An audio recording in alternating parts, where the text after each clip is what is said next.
Vaidiswaran Kovil in Tamil Nadu. తమిళనాడులో వైదీశ్వరన్ కోయిలి అనే ఆ చిన్న గ్రామంలో కుగ్రామంలో నేను జన్మించిన. The village is having only the temple and no other thing there. కాబట్టి ఆ గ్రామంలో ఒక గుడి మాత్రమే ఉంది, ఇంకా వేరే పెద్దగా ఏమీ లేవు అక్కడ. This temple is having thousands of acres of land. ఈ గుడికి కొన్ని వేల ఎకరాలు కేటాయించబడ్డాయి. And whatever the remuneration and income from the land, it goes to the temple, and the temple uses that money for the village people. కాబట్టి ఆ భూమి నుంచి లేదా ఆ వేల ఎకరాల భూమి నుంచి వచ్చే సంపద వలన కలిగే దళాన్ని ఆ గుడికి వారు ఉపయోగిస్తారు, అక్కడ ఉన్న ప్రజలు దాన్ని ఉపయోగిస్తారు. So those who born and brought up in that place, this temple provides food for them. కాబట్టి ఆ వచ్చే ఆ ఆదాయం నుంచి ఆ గుడిలో అక్కడ ఉన్న వారందరికీ కూడా భోజనము సదుపాయాలు ఏర్పాటు చేస్తారు. So I have never seen beggars in my village. కాబట్టి మా ఊర్లో నేను భిక్షగాళ్ళని ఎవరిని కూడా చూడలేదండి. Because the temple provides every day food for them. ఎందుకంటే ప్రతి దినం కూడా ఆ గుడిలోనే వాళ్ళందరికీ భోజనము పెడతారు. And nobody need to put any offering for the development of the temple. కాబట్టి ఆ గుడిని అభివృద్ధి చెందించడానికి ఎవరు కూడా అర్పణలు ఏమి తీసుకురాని అవసరం లేదు. ఇంకా the village name and the temple name is the same. It is called Vaidiswaran Kovil. Vaitheeswaran కోవిల్ అని ఆ ఊరికి పేరు, ఆ గుడికి కూడా అదే పేరు. My grandfather was the chief priest in the temple. కాబట్టి మా తాతగారు ఆ గుడిలో ముఖ్య పంతులుగా ఉన్నాడు, and పూజారిగా ఉన్నాడు. He is a Yajurveda Pandit. కాబట్టి ఆయన యజుర్వేదంలో పండితుడిగా ఉన్నాడు. I think you know that Hindus have 4 Vedas. కాబట్టి హైందవంలో 4 వేదాలు ఉన్నాయి, మీకు తెలుసు అనుకుంటాను. Rig, Yajur, Sama, Atharvana Vedas. ఋగ్వేదం, యజుర్వేదం, సామవేదం, అథర్వణ వేదం. In that my grandfather was a Pandit in Yajurveda. కాబట్టి ఈ వేదాలన్నింటిలో మా తాతగారు వేదంలో పండితులు. That is why the late Prime Minister Indira Gandhi invited him and honored him. కాబట్టి దివంగతులైన మన ఇందిరాగాంధీ ప్రధానమంత్రి అయిన ఇందిరాగాంధీ గారు మా తాతగారిని ఆహ్వానించారు. And he was teaching so many things to me personally. వ్యక్తిగతంగా నాకు కూడా ఆయన చాలా విషయాలు నేర్పించినాడు. And mainly he told me that if anybody comes and tells you that God is dead, don't believe them. ముఖ్యంగా నాకు ఆయన చెప్పింది ఏంటంటే, దేవుడు చనిపోయాడు, మరణించినాడు అని చెప్తే వారిని నమ్మొద్దు అని నాకు చెప్పినాడు. Because God cannot be killed. ఎందుకంటే దేవుడిని ఎవరు చంపలేరు. God only created everything. దేవుడే సమస్తాన్ని సృష్టించినాడు. Nobody can kill God, or no nature power can kill God. ఎవరు కూడా దేవుణ్ణి చంపలేరు. ఏ శక్తి కూడా, ప్రకృతిలో ఏ శక్తి కూడా ఆయన్ని చంపలేదు. Because everything created by him. ఎందుకంటే అంత సర్వము ఆయన చేత సృష్టించబడింది. If somebody says that God is dead, then you must know their God is not God.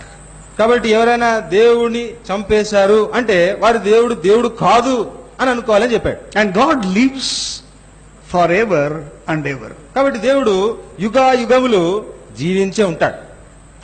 He is omnipotent. ఆయన సర్వాంతర్యామి. He is an omniscient. ఆయన సర్వాంతర్గామిగా ఉన్నాడు. And he is omnipresent God. కాబట్టి ఆయన అన్ని వేళలో సర్వము అన్ని వేళల్లో ఉండేవాడు. This is what he taught me. కాబట్టి ఇదే విషయాన్ని ఆయన నాకు బోధిస్తూ వచ్చినాడు. And he also taught me some mantras. అంతేకాదు కొన్ని మంత్రాలు కూడా ఆయన నాకు నేర్పించినాడు.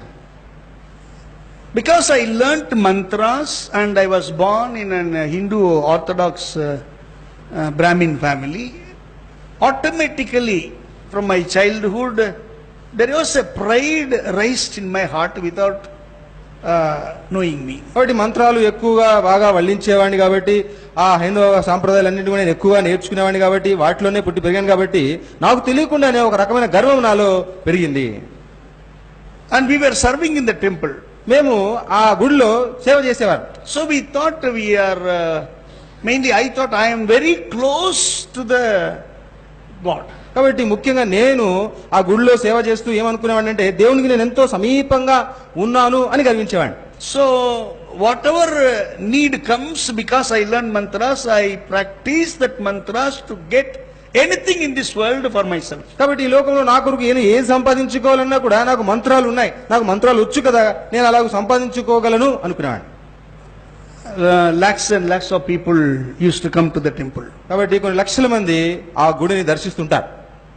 I have seen cinema stars coming to the temple for worship. కాబట్టి ఆ గుడిలో ఆరాధన చేయడానికి సినిమా తారలు, అభినేత్రులు ఎంతో మంది వచ్చేవారు. Politicians and leaders used to come there. రాజకీయవేత్తలు, నాయకులు కూడా చాలా మంది వచ్చేవాళ్ళు అక్కడికి. I have seen chief ministers there. కాబట్టి నేను అక్కడ ముఖ్యమంత్రులని చూశాను.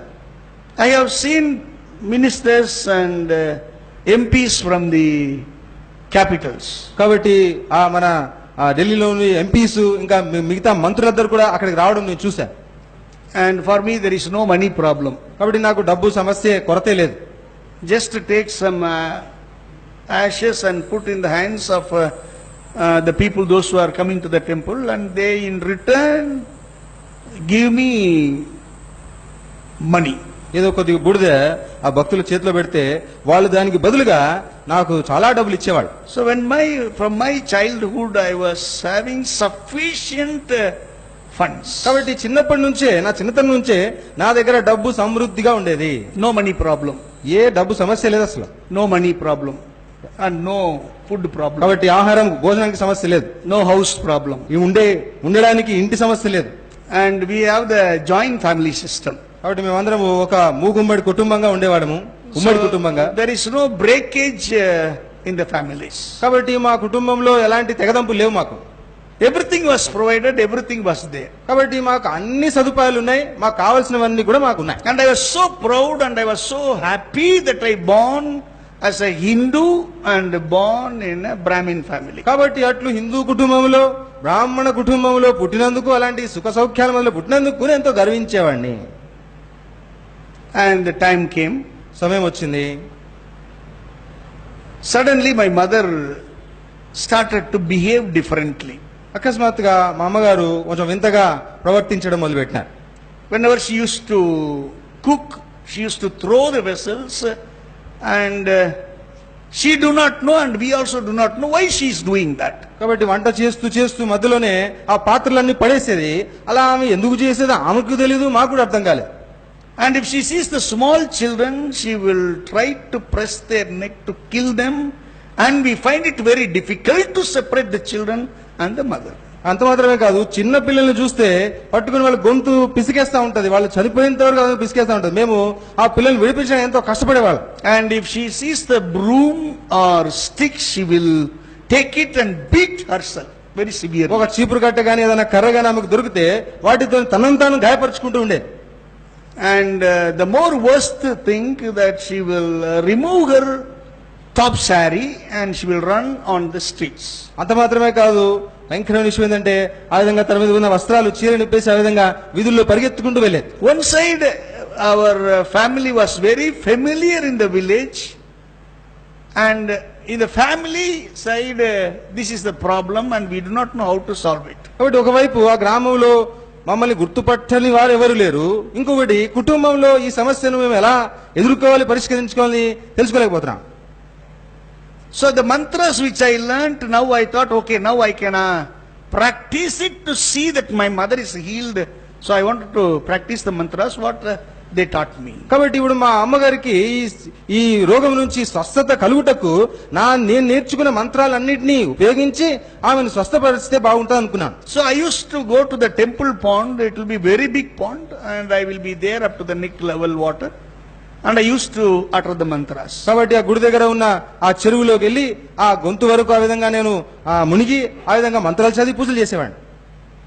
And the fishes living in the water used to bite my body because I am there for hours together, and sometimes the snakes used to round my legs and I won't mind it. I only wanted my mother to be healed, so I used to utter the mantras in the water. కాబట్టి కేవలము మా అమ్మగారు స్వస్థత పొందాలి అనే ఆ ప్రగాఢమైన కోరికను బట్టి ఆ చెరువులో గంటల తరబడి ఆ విధంగా నిలబడి పూజలు చేస్తూ ఆ విధంగా మంత్రాలు చదువుతూ ఉన్నప్పుడు చేపలు నా శరీరాన్ని కొరికేవి, ఆ పాములన్నీ కూడా నా కాళ్ళ సందులో నన్ను చుట్టుకునేవి. But I won't mind it. నేను పట్టించుకునేవాడిని కాదు.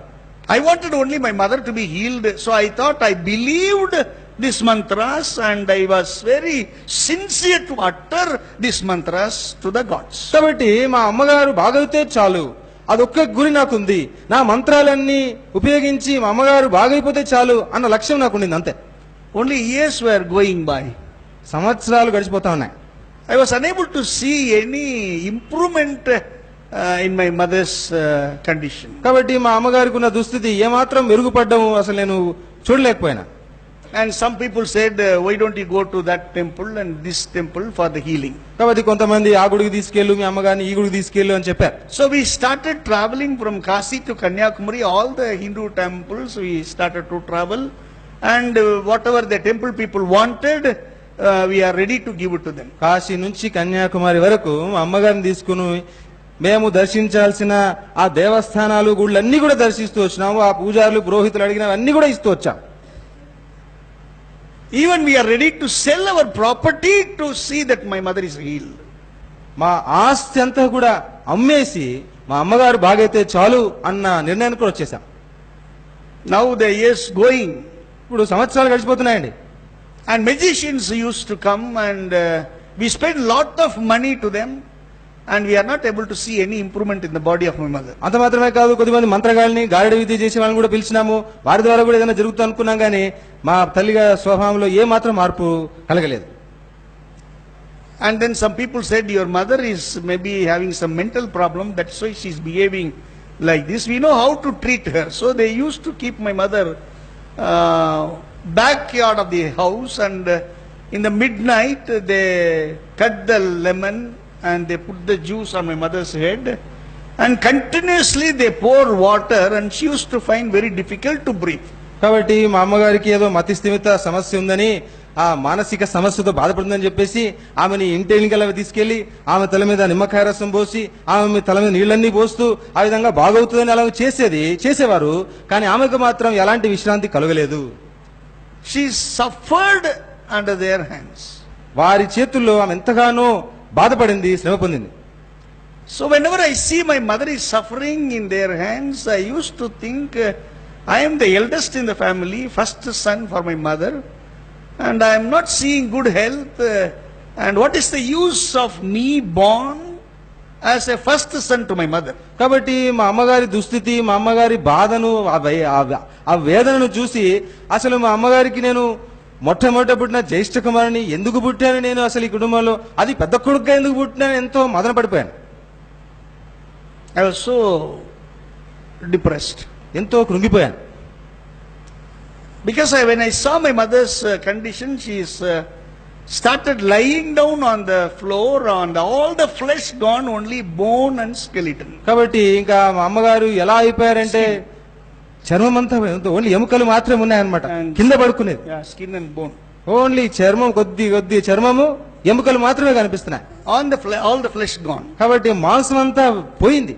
And I always see my father used to keep my mother inside the room, lock it, and then he will go to office. So all the time I see my mother locked inside the room. కాబట్టి మా నాన్న ఎప్పుడు కూడా మా అమ్మని ఆ room లో వేసి తాళం వేసేసి వెళ్ళిపోయేవాడు. నేను ఎప్పుడు గమనించేవాడిని, ఆ విధంగా తాళం వేసే వెళ్ళిపోయాడు. నాకు ఎంతో బాధ వేసేది. Everything is served only inside the locked room for my mother. కాబట్టి ప్రతిదీ కూడా మా అమ్మగారికి ఏదైనా అందించాలంటే కూడా ఆ గది లోపలికి వెళ్ళే అందించేవారు. I want to see my mother freely living. మా అమ్మగారు స్వేచ్ఛగా సంతోషంగా జీవించడము నేను చూడాలని అనుకున్నాను. But it was going more worse day by day. కానీ దినము గడిచే కొద్దీ ఆ పరిస్థితి ఇంకా భయంకరమైపోతా ఉంది. The Kali temple priest used to come. Kali temple priest. Kali temple అంటే ఆ కాళీ గుడి యొక్క ఆ పూజారి కూడా వచ్చేవాడు. And he started telling that your mother is possessed with the evil spirit, and he was saying so many things. And he used to torture my mother, putting the iron rod in the fire, and with that they will put marks on my mother's body, telling, we are chasing the demon out from your mother's body. కాబట్టి ఆయన వచ్చి మీ అమ్మను దురాత్మలు పీడిస్తున్నాయా, కాబట్టి మీ అమ్మకి ఏదో వైద్యం చేయాలని చెప్పి ఆయన ఇనుప కడ్డీల్ని ఆ విధంగా వేడి చేసి ఆమెకు పెట్టి ఆ విధంగా ఆమెను గాయపరుస్తూ ఆమె నుంచి దయ్యాల్ని పారిపోయేట్టుగా చేస్తున్నాము, తరిమేస్తున్నాము దయ్యాలని చెప్పేసి ఆమెను ఇంకా బాధ పెడుతూ వచ్చారు. So my mother used to scream and shout because of the severe pain when they put the iron rod with fire on the body. కాబట్టి ఆ విధంగా వాతలు పెట్టినప్పుడు మా అమ్మ ఆవేదన తట్టుకోలేక పెద్దగా గొప్ప కేకలు వేసేది. So whenever I hear my mother's screaming, cry, painful sound, my heart used to tremble. మా అమ్మ ఆ విధంగా బాధతో ఆవేదనతో అంత గట్టి గట్టిగా అరుస్తున్నప్పుడు ఆ అరుపులు విని నా హృదయం ఎంతో బాధ అనిపించేది నాకు. And finally we took her to the doctors. చివరికి ఆమెని వైద్యుల దగ్గర తీసుకెళ్ళాం. And they thoroughly tested her and they said, we do not know what is the real problem in her body. వాళ్ళు క్షుణ్ణంగా పరీక్ష చేసి ఈమె శరీరంలో అసలు సమస్య ఏంటన్నది మాకు తెలియడం లేదని చెప్పారు. We are unable to diagnose what is the problem, then only we can treat her. అసలు ఆమె ఆరోగ్య సమస్య ఏంటో అసలు మేము పరిశోధించి తెలుసుకోలేకపోతున్నాం, మాకు అర్థం కావడం లేదన్నారు. But in before our eyes she is deteriorating every day. కానీ మా కళ్ళ ముందు ఆమె ప్రతి దినం కూడా ఆ విధంగా కృంగిపోతానే ఉంది, ఇంకా దిగజారిపోతానే ఉంది. If this condition continues, she may live maybe 1 or 2 months or 3 months, then she will die. ఈ పరిస్థితిలోనే ఆమె ఇంకా కొనసాగితే ఒక 2-3 నెలల్లో ఇంకా చనిపోతుంది అనిపించింది. So when the doctor said that my mother is going to die, I was so depressed and I decided, who is going to love me like my mother? కాబట్టి ఇంకా డాక్టర్లు మా అమ్మగారు చనిపోతారు అని చెప్పిన తర్వాత ఇక నన్ను ప్రేమించేది ఎవరు అనే ఆలోచనలో వచ్చింది. Who is going to love me like my mother? మా తల్లిలాగా నన్ను ప్రేమించేవారు ఎవరు అనుకున్నా. So I decided, if my mother dies according to the doctor's word, the same day I decided to commit suicide and die. So I prepared everything, I kept it ready. కాబట్టి డాక్టర్లు చెప్పినట్లు మా అమ్మగారు ఒకవేళ మరణిస్తే ఆమె ఏ రోజు చనిపోతుందో అదే రోజు నేను కూడా ఆత్మహత్య చేసుకొని చనిపోదామని తీర్మానం చేసుకున్నాను. I loved my mother so much. అంతగా మా అమ్మను ప్రేమించిన. Another side, and these people are teaching so many gods, and what these gods are doing, why God is not listening to the prayers, and is it real or not? All these kind of thoughts were heavily coming in my mind and upsetting me. ఇంకో వైపున ఈ దేవతలందరూ కూడా ఏమైపోయినారు, వీళ్ళు మా ప్రార్థనలు వినటం లేదా, మా పూజలు వీళ్ళేం చూడటం లేదా, అసలు ఏం జరగడం లేదా అన్న ఆలోచన కూడా నన్ను కదిలింపజేస్తా ఉంది. Is there really God is there in this world or not? అసలు నిజంగా ఈ లోకంలో దేవుడు ఉన్నాడా లేడా అన్న అనుమానం వచ్చేసింది. Or these people are cheating me or not?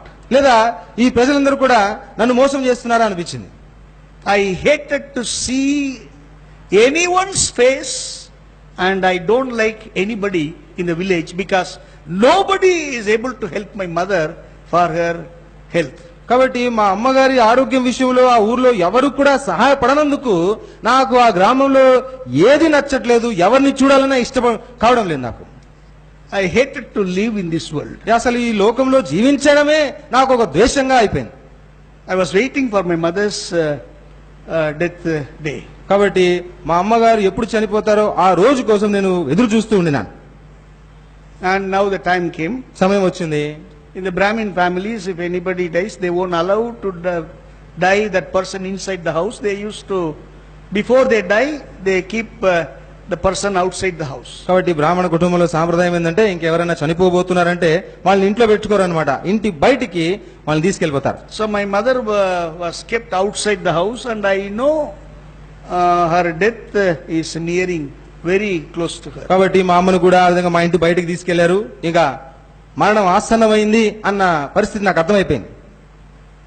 That time one boy came to me and he started telling about Jesus. ఆ సమయంలో ఒక పిల్లవాడు నా దగ్గరికి వచ్చి యేసు గురించి చెప్పడం మొదలుపెట్టినాడు. And he said he died for you and for the entire world for the remission of sins. నీ కొరకు, లోకము కొరకు, అందరి పాప పరిహారార్థం కొరకు యేసు ప్రభు మరణించినాడు అని ఆ పిల్లవాడు నాకు చెప్పినాడు. And said he is God. ఆయనే దేవుడు అని చెప్పినాడు. And he died for you. నీ కొరకు మరణించినాడు అని చెప్పినాడు. Then I was recollecting what my grandfather was telling. అప్పుడు మా తాత నాకు చెప్పిన మాటలు గుర్తొస్తా ఉన్నాయి. God cannot be killed. దేవుణ్ణి ఎవరు చంపలేరు కదా. But here he comes and says God is dead. ఇక్కడ ఈ పిల్లాడు వచ్చి దేవుడు మరి చనిపోయాడు, మరణించినాడు అని చెప్తున్నాడు ఏంటి? How come God can die in this manner on the cross? ఈ విధానంలో ఆ శిలువ మీద దేవుడు ఎలా మరణిస్తాడు? If Jesus Christ is God, how come the Roman soldiers can kill him on the cross in this manner? యేసుక్రీస్తు దేవుడైతే రోమా సైనికులందరూ ఆ దేవుణ్ణి ఆ శిలువ మీద ఎలా చంపగలుగుతారు? ఆయన ఎలా మరణించగలుగుతాడు? So when I see this Jesus Christ hanging on the cross, both the hands were nailed and it is bleeding. కాబట్టి యేసుక్రీస్తు ప్రభు ఆ శిలువకు వేలాడుతూ ఆ చేతుల్లో నుంచి కాళ్ళ నుంచి రక్తము కారడం ఆ దృశ్యం నేను చూసినప్పుడు, both the legs were put together and it is nailed and it is bleeding. ఆ కాళ్ళు కూడా రెండు విధంగా పెట్టేసి వాటి మీద మేకును కొట్టి అక్కడ ఆ కాళ్ళ నుంచి రక్తం కారుతా ఉంది. When I look at his head, it is full of thorns, pierced, and blood is bleeding. ఆయన తలను చూసినప్పుడు ఆ ముళ్ళ కిరీటం నుంచి ఆ రక్తం అంతా కారుతా ఉంది. And side is pierced and the water and blood goes out. ఆయన పక్కలో బల్లెం పొడిచినారు, నీళ్లు రక్తము కలిసి సవిస్తా ఉంది. And when I see him, how come these Christians say that the Jesus Christ is God? కాబట్టి ఈ దృశ్యాన్ని నేను చూసినప్పుడు క్రైస్తవులు ఎలా చెప్తారు యేసుక్రీస్తు ప్రభు దేవుడు ఈయన ఈ విధంగా మరణించినాడు అని? I told that boy, you come and see my gods. నేను ఆ పిల్లలకు చెప్పాను, వచ్చి మా దేవుళ్ళని చూడండి. నేను How beautiful it is. ఎంత చక్కగా ఉన్నారో చూడు, How nice it is. ఎంత మంచిగా ఉన్నారో చూడు. But when you say Jesus, when I look at him, my heart is not and my mind is not allowing him to say that he is God. కాబట్టి నీవు నీ యేసు ప్రభువుని చెబుతున్నావు, ఆయన నేను ఈ దృశ్యంలో చూస్తున్నప్పుడు ఆయన దేవుడు అని నా హృదయము నా మనస్సు ఒప్పుకోవడం లేదు అని చెప్పినాడు. Death happens to man, but it cannot come to God. మరణం అన్నది మనుషులకు కలుగుతుంది, దేవునికి కలగదు. And he gave me this wonderful Bible in my hand. కాబట్టి ఈ అద్భుతమైన పరిశుద్ధ గ్రంథాన్ని నా చేతికి ఇచ్చినాడు ఆ పిల్లాడు. And I started to read the 4 Gospels. కాబట్టి 4 సువార్తలు చదవడం మొదలుపెట్టినాను. As I was going through, I was telling in my own mind, if Jesus Christ is God, what he can do to a person who is dying, because my mother is dying now.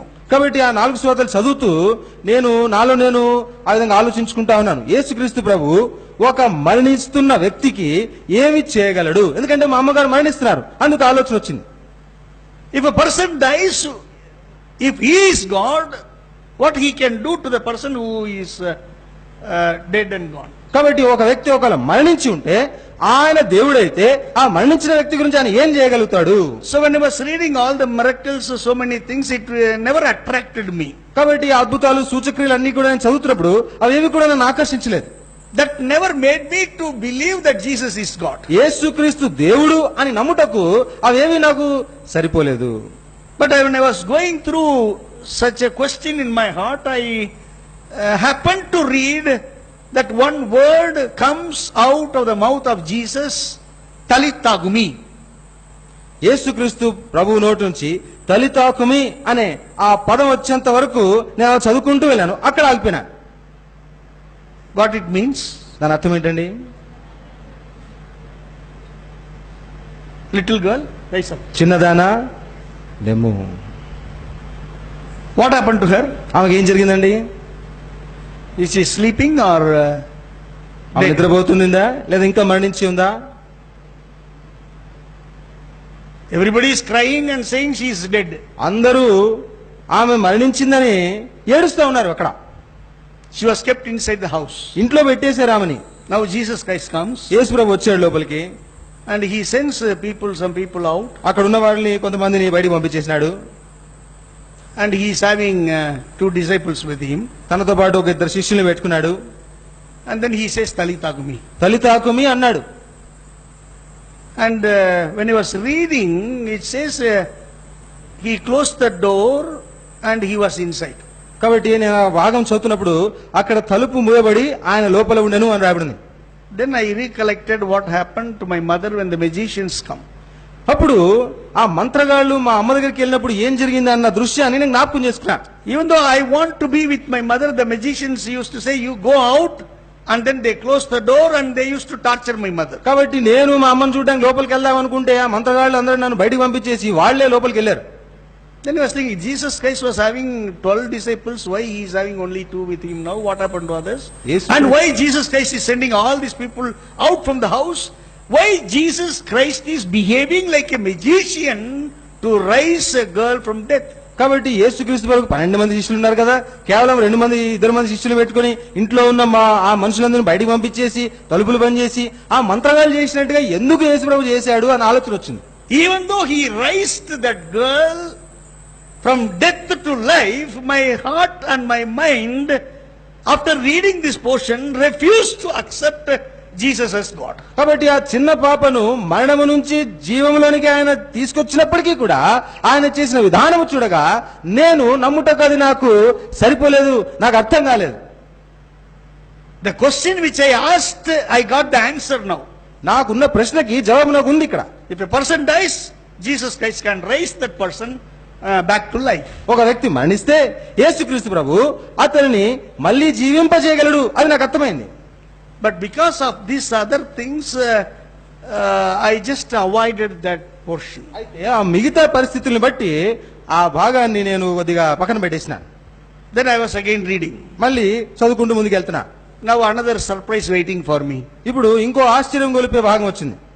Now a young man died and he is not in the house. Now they were taking him on the street. ఇప్పుడు ఒక యవనస్తుడు చనిపోయాడు, ఇంట్లో లేడు, వీధిలో తన మృతదేహాన్ని తీసుకెళ్తున్నాడు. Now Jesus Christ is coming ఇప్పుడు యేసుప్రభు వస్తా ఉన్నాడు అక్కడ. and he touches the couch. కాబట్టి ఆ శవాన్ని ఆయన ముట్టినాడు, The couch. పాడేను ముట్టినాడు ఆయన. And then he says, young man, rise up. కాబట్టి యవనస్తుని లెమ్మని ఆయన చెప్పినాడు, పలికినాడు. On the street when Jesus Christ said, this young man comes with life. కాబట్టి ఆ వీధిలో యేసుక్రీస్తు ప్రభు మాట పలకగా ఆ యవనస్తునికి జీవం వచ్చింది. He never said anything, you go away, you come here, and nothing said. On the street he performs a miracle, raising a dead man to life. కాబట్టి ఆయన ఇతరులని ఇటోలండి అటోలండి అని ఏం చెప్పలేదు. ఒక వీధిలో మరణించిన ఒక వ్యక్తికి ఆయన జీవనిచ్చినాడు, బ్రతికించినాడు. Now I got the answer. ఇప్పుడు నాకు జవాబు వచ్చింది. The question is answered by the word of God. దేవుని వాక్యములో నా ప్రశ్నకు జవాబు దొరికింది నాకు. Now I can accept him and believe him. ఇప్పుడు నేను ఆయన అంగీకరించి ఆయన నమ్మాలి. But now my heart once again, my mind start to work and says, let me have one more witness like this అయితే to accept him as my God. దేవునిగా ఆయన అంగీకరించడానికి నా మనస్సు నా హృదయం ఒప్పుకోవడం లేదు. ఇంకొక సూచక్రియ, ఇంకొక సాక్ష్యము నాకు దొరికితే బాగుంటది అనిపించింది. And I was continuing my reading. ఇంకా ఆ చదవడము కొనసాగిస్తా ఉన్నాను, It ముందుకు was వెళ్తున్నా. so surprising for me. ఎంత ఆశ్చర్యం కలిపిందంటే, You know the story about Lazarus. కాబట్టి లాజరును గురించిన కథ మీకు తెలుసు. And now he is not in the room, not in the streets. Now he has been kept inside the tomb. ఇప్పుడు ఆయన ఇంట్లో లేడు, వీధిలో లేడు, సమాధిలో ఉన్నాడు. 4 days gone. 4 రోజులు అయిపోయింది సమాధిలోనే. Now Jesus Christ is coming there. ఇప్పుడు యేసు ప్రభు అక్కడికి వచ్చినాడు.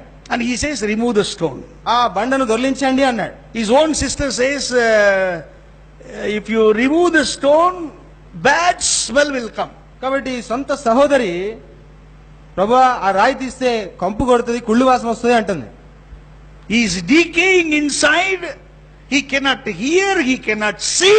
Now Jesus Christ is standing before the tomb.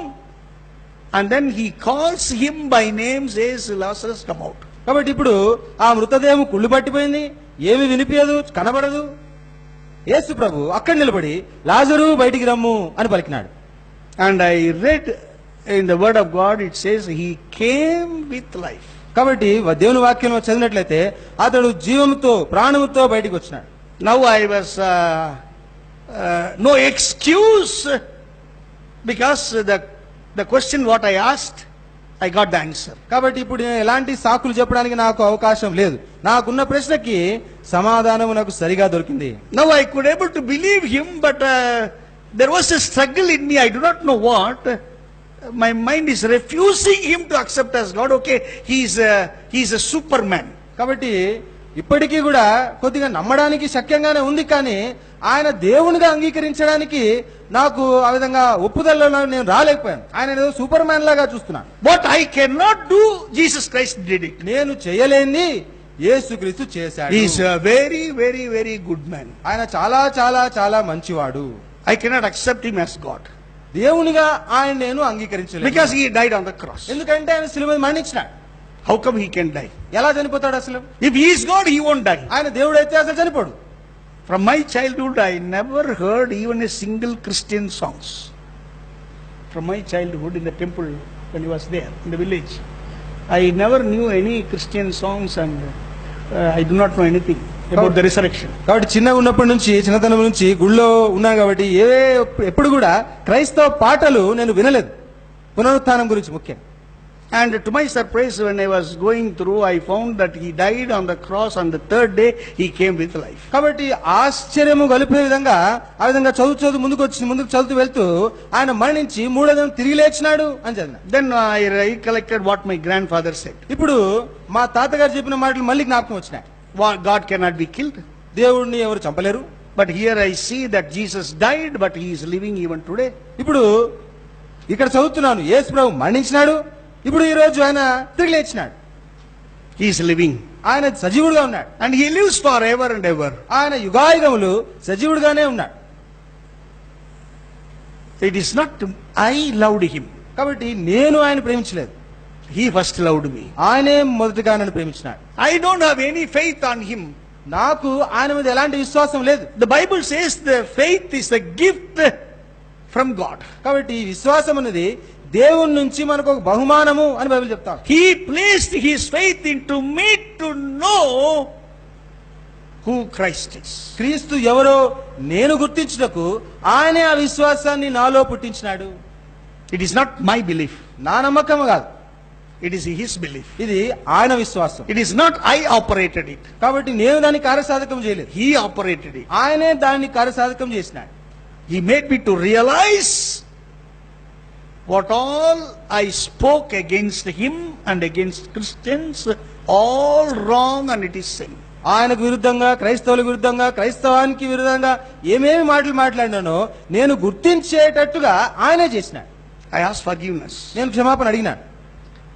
And he has forgiven all my sins. నా పాపాలన్నీ ఆయన క్షమించినాడు.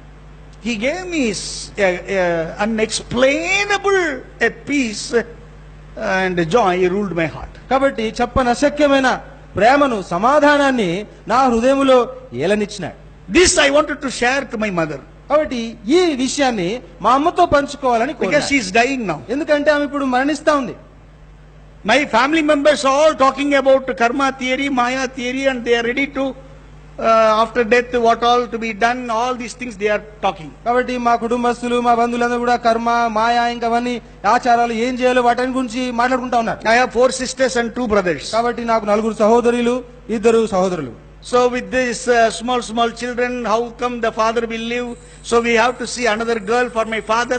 So all these things they are after death, my mother's death. కాబట్టి ఇక చిన్న పిల్లలు వీళ్ళందరినీ ఎవరు చూసుకుంటారు, ఎవరు చూసుకోలేరు. కాబట్టి మా నాన్నకి ఇంకో అమ్మాయిని చూసి పెళ్లి చేయాలి కదా, ఈ విషయాలని మాట్లాడుకుంటా ఉన్నారు. But I am crying for my mother. నేను మా అమ్మ కొరకు ఏడుస్తా ఉన్నాను. I was unable to see my family members are crying like me.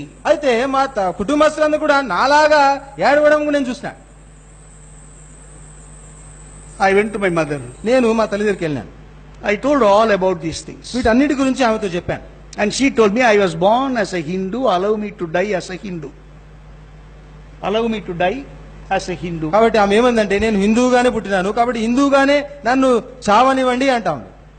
Don't tell me all these stories. కాబట్టి ఈ కథలని నాకు చెప్పొద్దండి అని చెప్తా ఉంది. And I cried for her. There is some people, Christians, I heard about them. They are going to pray for you. Please come with me. They will pray. You will be healed. కాబట్టి కొంతమంది క్రైస్తవులు వచ్చారు, ఇవన్నీ విషయాలు చెప్పారు, నీ కొరకు ప్రార్థిస్తారు, నీకు స్వస్థత కలుగుతుంది అని చెప్పాను ఆమెకి.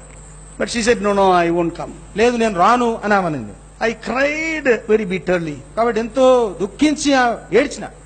And she agreed finally. మొత్తానికి చివరికి ఆమె ఒప్పుకుంది. Actually, I carried my mother for prayer. చూసినట్లయితే ప్రార్థన తీసుకెళ్ళడానికి మా అమ్మను చేతులతో ఎత్తుకుని వెళ్ళాను. And first time I am seeing a group of Christians praying. మొట్టమొదటిసారిగా క్రైస్తవుల సమాజము ఒక గుంపుగా ప్రార్థన చేయడం చూస్తున్నాను. This is a different place because my village only temple, no church, nothing activity there. ఎందుకంటే మా ఊర్లో గుడి మాత్రమే ఉంది, చర్చి గిర్చి ఏం లేదు, కాబట్టి వేరే స్థలానికి తీసుకెళ్ళాలి. So I laid my mother there కాబట్టి మా అమ్మను అక్కడ తీసుకెళ్ళి అక్కడ పెట్టాము. and they were started worshipping and praying and preaching. Nothing I understood. కాబట్టి వాళ్ళు పాటలు పాడుతున్నారు, బోధిస్తున్నారు, ఏదో చెప్తా ఉన్నారు, కానీ నాకు ఏం అర్థం కావాలి. I was just waiting for them to pray for my mother. I believed that when they pray, God will heal her. She will be okay. After that, no need to come back here. కాబట్టి వాళ్ళు ప్రార్థిస్తే మా అమ్మకు బాగైతే అంతే చాలు, ఆ తర్వాత ఇంకా మళ్ళీ నేను రానవసరం లేదు అన్న ఆలోచన మాత్రమే నాకుంది. I was sitting in the last. కాబట్టి చివరిలో కూర్చున్నాను. 1 o'clock came.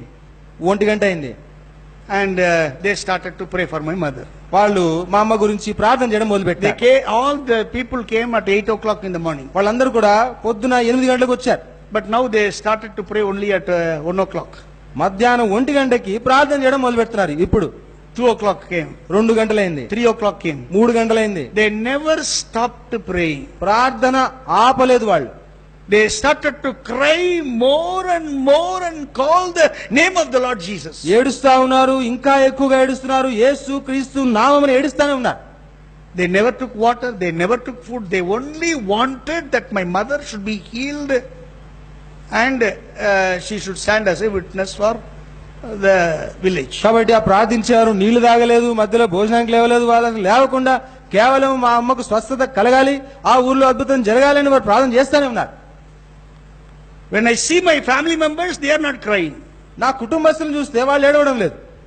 I have not seen my father crying, my grandfather crying, grandmother. Nobody is crying. But here, these people, first time they are seeing, and I was surprised to see how come these people can cry for my mother like me crying. కాబట్టి మా నాన్నగారిని ఏడవడం చూడలేదు, మా తాతగారు ఏడవడం చూడలేదు, ఇంకా మా కుటుంబస్తులు ఏడవడం చూడలేదు. వీళ్ళు వచ్చారు, మొట్టమొదటిసారి మా అమ్మని చూస్తున్నారు. కానీ ఎలా ఏడుస్తున్నారంటే నేను ఎంతగా దుఃఖించి ఏడుస్తున్నానో అంతగా ఏడుస్తున్నారు. అసలు వీళ్ళు ఎలా ఏడవగలుగుతారు అని ఆలోచన వచ్చింది. I was so surprised. చాలా ఆశ్చర్యపోయాను. 4 o'clock came. 4 గంటలైంది. 5 o'clock came. 5 గంటలు అయిపోయింది. They are crying more. ఇంకా గట్టిగా ఏడుస్తున్నారు. Nobody left the church. ఎవరు కూడా ఆ చర్చిని, ఆ మందిరాన్ని విడిచిపెట్టి వెళ్ళలేదు. No, even children and everybody are crying for my mother. పిల్లలతో సహా అందరూ ఏడుస్తూ ప్రార్థన చేస్తున్నారు. 6 o'clock came. 6 గంటలు అయిపోయింది సాయంకాలం. God's power came upon my mother and touched her and healed her totally. Now 35 years gone by. Even today my mother is living by the grace of God. దేవుని శక్తి చేత మా అమ్మగారు స్వస్థత పొందినారు. 35 ఏళ్ళు అయిపోయింది. దేవుని కృపను బట్టి ఆమె ఇంకా సజీవంగానే ఉన్నది. I throwed away the suicidal thought. కాబట్టి ఆ ఆత్మహత్య చేసుకోవాలని ఒక రాసి పెట్టుకున్నాను, దాన్ని పడేసినాను. I started declaring that Jesus Christ is God. యేసు క్రీస్తు దేవుడు అని ప్రకటించడం మొదలుపెట్టినాను. The temple where I was serving, the same place I went and started telling what Jesus did to my mother. కాబట్టి నేను ఏ గుడిలోనైతే సేవ చేసిన, ఏ గుడిలో అయితే పనిచేశానో అక్కడికే వెళ్ళి యేసుక్రీస్తు దేవుడు అని నేను బోధిస్తూ వచ్చాను. Nobody clapped. ఎవరు చప్పట్లు కొట్టలేదు. Instead they took the stones. దానికి బదులుగా రాళ్ళు తీసుకున్నారు, They took the mud. మట్టి తీసుకున్నారు, They started to throw on our faces. మా ముఖాల మీద కొట్టడం మొదలుపెట్టినారు.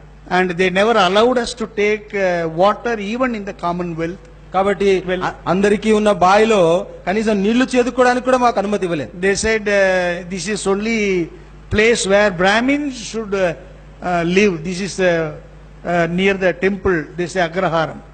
So only Brahmins are allowed. Now you become Christians, so you are not supposed to say, even though it is your own house, you have to leave the house. కాబట్టి వాళ్ళు బ్రాహ్మణులు, ఆ గుడికున్న ప్రాంగణం అంతా అగ్రహారం అంటారు. కాబట్టి అక్కడ కేవలం మాకు మాత్రమే ఇది స్థలము, మీరు క్రైస్తవులు అయిపోయారు, మీరు బయట ఉండాలి, మీకు మాకు ఏ సంబంధం లేదు అని చెప్పేసిన. So they took us to the Brahmin Association and Shankara Mata and started asking so many questions. కాబట్టి ఆ బ్రాహ్మణ్ అసోసియేషన్ కి, శంకర మఠానికి తీసుకెళ్లారు, అనేక ప్రశ్నలు వేశారు.